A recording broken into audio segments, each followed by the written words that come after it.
பதவிக்கு வந்திருக்காரு. அதே சமயம் வந்து அதிமுக விலகின உடனே வந்து தாவேக்கால இணையறாங்க. இதை பற்றி இது ஆரோக்கியமான ஒரு அரசியலாக விடுதலை சிறுத்தைகள் கட்சி உணரவில்லை, கருதவில்லை. இந்த ஆட்சி அமைய வேண்டும் என்பதற்காகவும் குடியரசுத் தலைவர் ஆட்சி இங்கே வந்துவிடக்கூடாது, அதை தடுக்க வேண்டும் என்பதற்காகவும் இடதுசாரி கட்சிகளோடு இணைந்து விடுதலை சிறுத்தைகள் கட்சி இந்த முடிவை மேற்கொண்டது. எங்கள் ஆதரவை நாங்கள் நல்கியிருக்கிறோம்.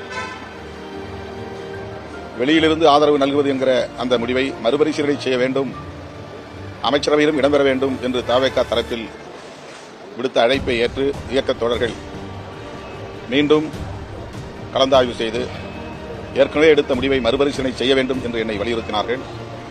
அதன் அடிப்படையில் நாங்கள் இன்றைக்கு அமைச்சரவையிலும் இடம்பெற்றிருக்கிறோம். இந்த நிலையில் தவேகா தலைவருக்கு, முன்னணி பொறுப்பாளர்களுக்கு விடுதலை சிறுத்தைகள் கட்சி விடுக்கிற வேண்டுகோள், எந்த சூழலிலும் உங்கள் ஆட்சி கவிழ்வதற்கு நாங்கள் இடம் கொடுக்க மாட்டோம். அந்த நம்பிக்கையோடு நீங்கள் ஆட்சியை திறம்பட செய்ய வேண்டும்.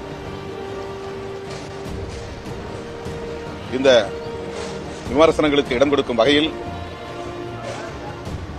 தவேகா தலைமை செயல்படக்கூடாது என்பது எங்கள் விருப்பம்.